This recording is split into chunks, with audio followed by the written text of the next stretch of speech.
Hey, man, that right there ain't supposed to be like that. My elbows? That shouldn't been Yeah, like double jointed. You double jointed, huh? Yeah. That shouldn't been like swimming. that. Looked like it hurt, didn't it? What, like, ultimately brought you to Phoenix? Like, what made you... My coach. Really? Yeah. Just because so I was finishing my career. I had like 2 years, year and a half left of my career. And he goes, I'm gonna take the head coaching job at ASU. Would you come? And I was like, yeah, sure, why not? For me, seeing the sunshine every day is wonders. Just make you feel good. Yeah, like you can wake up and feel absolutely terrible and just go outside and stand in the sun and get some nice vitamin D and you feel like a different person. So here we are 5 years later. The rest is history.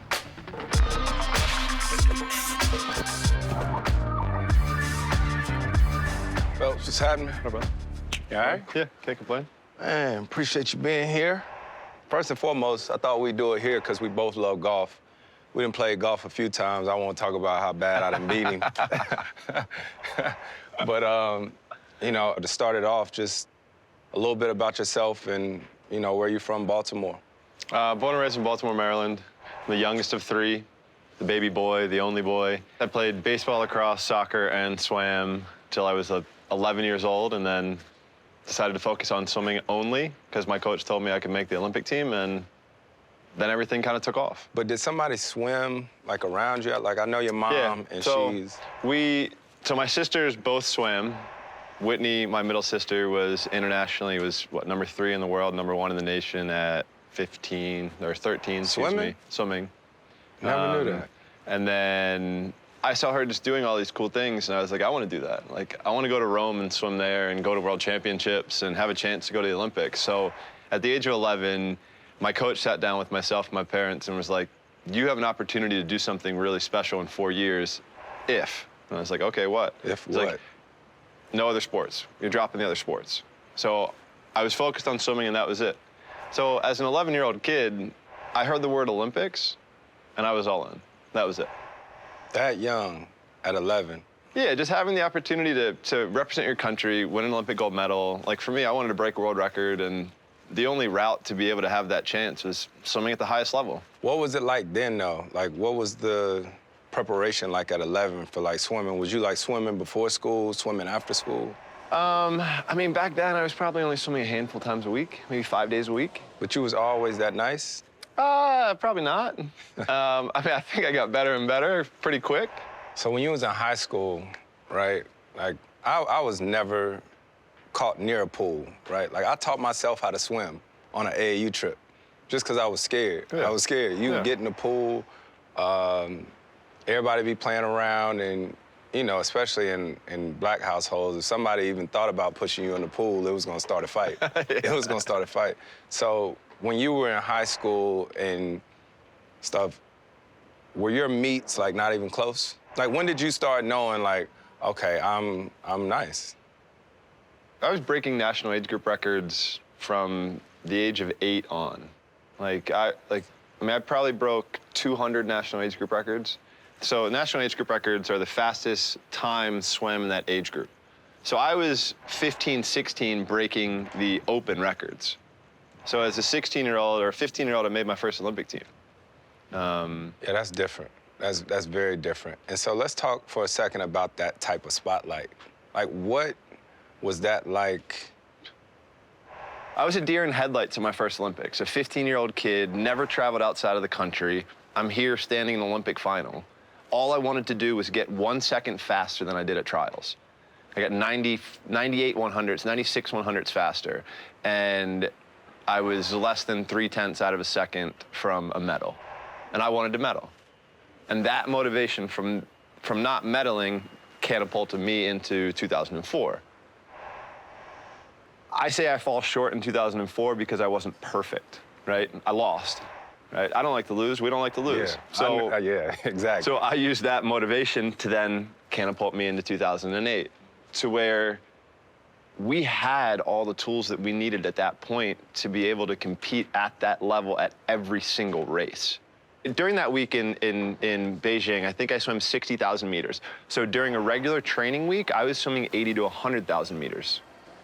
So because of all the warm-ups, warm-downs, this, that, and the Right. other, I had to be extremely prepared, and that week took 8 years to get prepared for. I had to Yes. swim that event program over and over and over again. So in '08, I didn't see anything else on. I was like almost like a racehorse with blinders on. Right. You was just I so knew locked exactly in. what I had to do. I knew, like, to the second, I knew where I had to be at every single time. What was the crazy thing? Everybody used to talk about how many calories or something you used to have to eat. What was it? So I was eating 8,000 to 10,000 calories every day. Because when we're swimming, I can fluctuate between 5 and 10 pounds in a week. And when we're trying to be at our best, we want to be at race weight at all times. So I'm forcing myself to eat. I don't like to eat now. I can't stand to eat. I eat what I need to when you say give my body what it you said needs, 8 to but 10,000 calories a day. What's that look like? whatever. Literally whatever. Because you can't eat all good foods and get that many calories, right? Right. So I'm mixing a pint of ice cream or milkshakes or cookies or like, I mean, a breakfast would have been, 2 breakfast sandwiches, a bowl of grits, omelet, short stack of chocolate chip pancakes, and then I'd go take a nap. And then I'd wake up, have, I don't know, a bagel and a power bar or a bagel and some fruit. If I do that, I'm Swim gonna for blow another up. 2 hours. If I do that, I'm gonna blow up. I'm gonna blow up. That is out. I cannot do But, that. I mean, I had to maintain that weight, so. I mean, and the crazy thing now, like, I think back to it, I think the reason why I don't like to eat is because there were always people over my shoulder being like, you're not eating enough. Like, you gotta put food into your system. 30 Right. minutes after a workout, right? Like, you're tired. You're a machine. Yes, like that, and that's what it felt like. So for me, I'm like, no, I want to eat when I want to eat, what I want to eat, and If I say this name to you, Bob Bowman, right? That's a coach that you're still close with. In what I've done over the years, whether it be football or basketball, I've had a ton of different coaches. What is it like to have that relationship with someone for a long time? he's a dad. Like, I didn't always have a dad growing up. So for me, having somebody there that was, one, believed in you, had confidence in you, but also helped you along the way. I learned a lot from him, and I still learn a lot from him. He's somebody that comes to the house almost every day. He's grandpa to the boys. Still. Yeah. Still. So he's coaching here at ASU, and yeah, he's in the pool with the boys when the weather's nice, and he's just grandpa. There were many times where you contemplated, like, retiring. Why didn't you? You ain't got, not just because me and Frank told you not to, Yeah.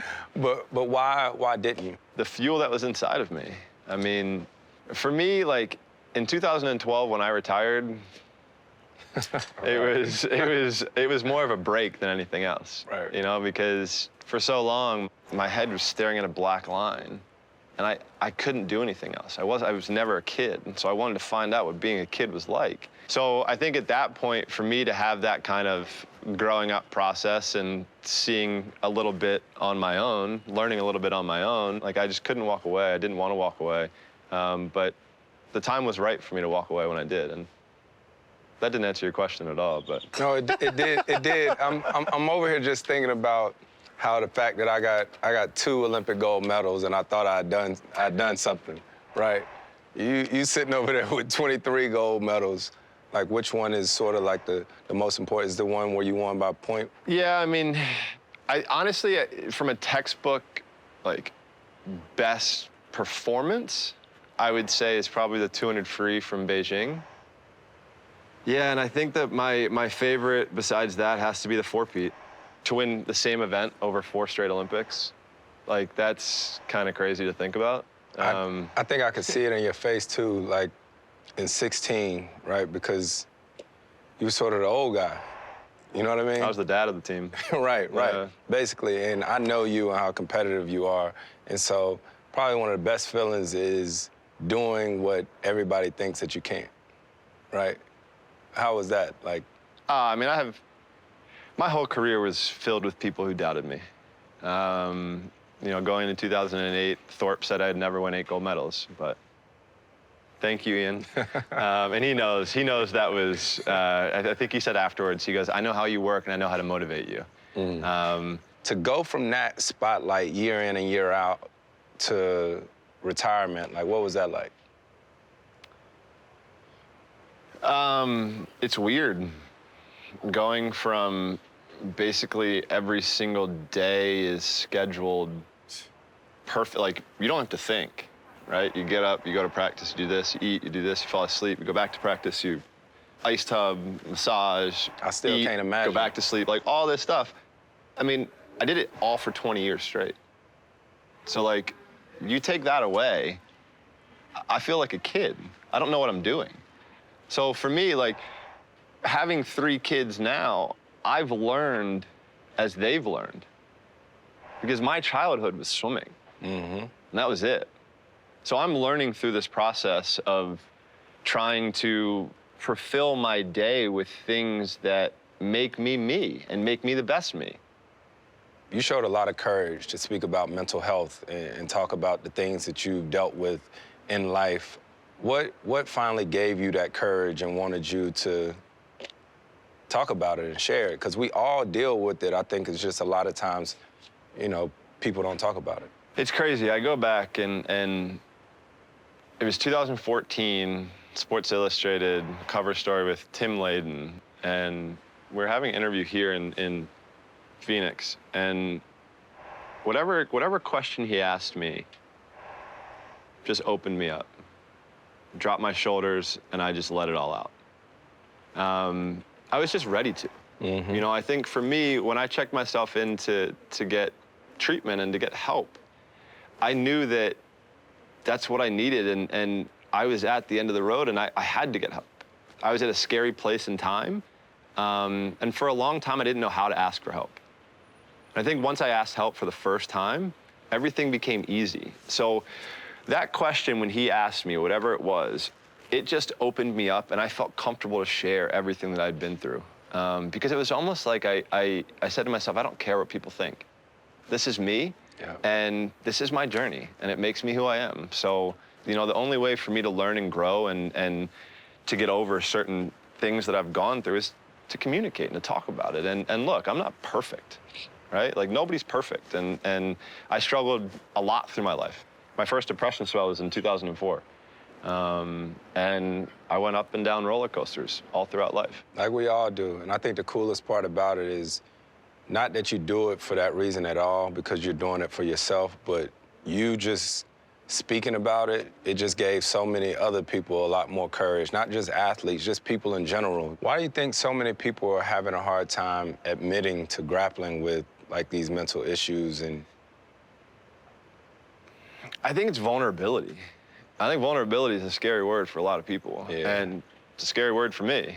You know, I remember when I checked into a treatment center, I was shaking when I went in there, because I didn't know what I'm getting myself into, but I wanted help. I didn't like feeling the way that I did. So what else is out there? Start asking questions, and look, you know, for me as a male athlete, I thought like I couldn't talk about it. right, like you're giving away weaknesses. Yeah, right, like you're giving right. away something to your competitors, and you know, that's hard to do when you're in this field of battle. So, you know, my approach now is, if we're physically strong and mentally strong, oh wow, you put those things together, we're unstoppable. Unstoppable. So you now live here in Phoenix, this beautiful weather. Your amazing wife, Nicole. You have 3 beautiful kids, all boys. You once said that she's seen the good, the bad, and the ugly. What do you mean by that? Yeah, you know, I mean, she's seen me as, you know, an Olympic champion,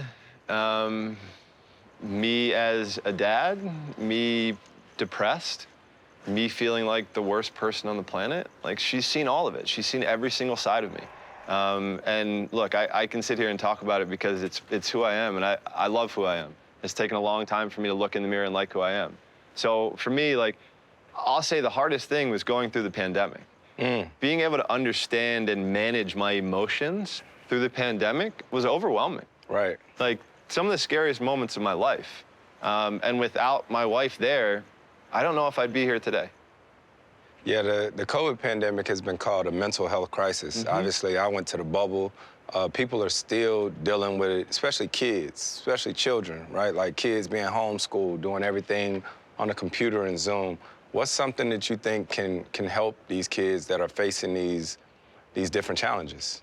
loneliness has struck us more than anything, in my opinion, over the last 2 years. Yeah. And loneliness leads to depression, which leads to other things. So for me is trying to do whatever you can to have normalcy in your life. Like, what does that look like? You know, like I have no idea. Like for me, like, you know what you do, right? Like for me, like I have 3 kids, 2 of them are at school.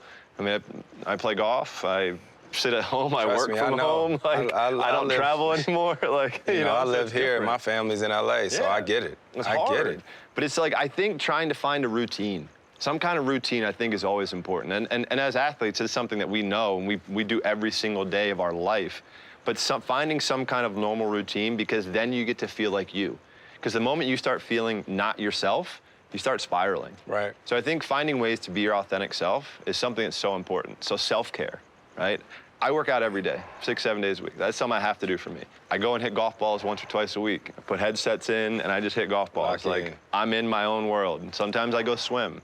But I need that in order to be the best dad that I can, to be the best husband that I can. So, you know, we want to give ourselves a chance. So how can we give ourselves a chance? Yep, let's hit this range and see what that swing looking like these days. I like it. Yep.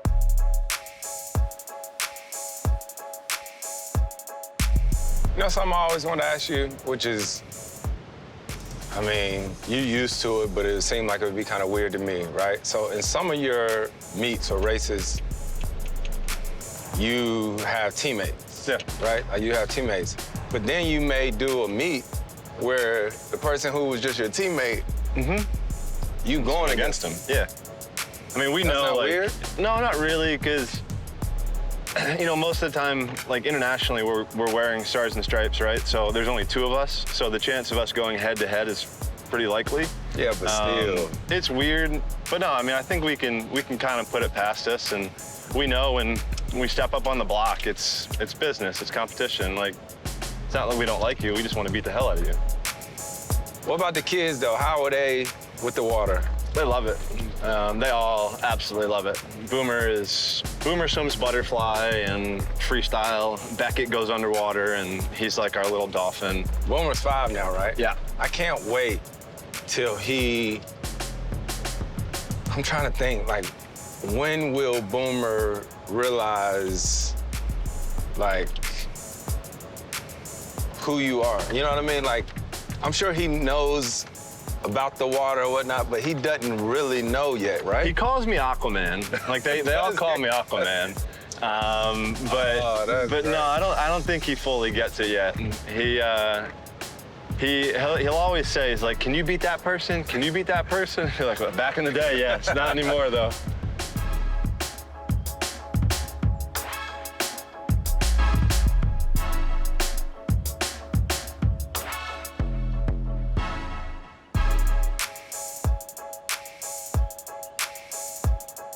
Man, this look nice.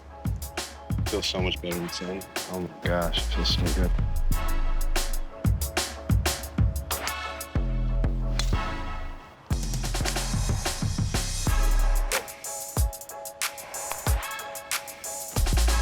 Good roll. Dang, you must live here or something. A question that I always wonder is if you didn't swim, what would you do? If I could choose anything, I would want to be a golfer, just because I'm obsessed with the game. We do that all the time. But in reality, if I had to choose a sport that I was good at, I was a decent baseball player growing up. I played catcher. I was always throwing the mask off, so I was breaking the mask all the time. Baseball players get paid. They do. Salary cap. Or a lacrosse player. That's the other thing. I grew up on the East Coast, so I played lacrosse. Oh, man. So, yeah, I was a long stick middie. And then when I was 11, my coach just basically said no more and focused on swimming. So, what's next? Besides me hopefully making this putt. I mean, my biggest thing now is all really around mental health. I want to try and lower the suicide number as much as I can. There are too many people that are taking their own lives, and I want to help the people that are out there suffering. When you get a chance to hear somebody say that you changed and impacted their lives, that's probably even more gratifying than a gold medal now. It's the best feeling in the world. For me, being able to have people share their experiences, their moments, what they've been through, showing their vulnerability. Oh my gosh, dude. You can't put it into words. It's the greatest feeling. The one thing I can say is I encourage every single person out there to communicate, to open up, to talk. Don't stuff things down. Don't compartmentalize, because that stuff just piles up on top of each other. And before you know it, it all just explodes. It's real. I say that from firsthand because I know I was really good at compartmentalizing throughout my career, and I can't do that anymore. That's real. Well, come on, man. Appreciate you. For sure. For real, always. That was awesome. Definitely. Thank you.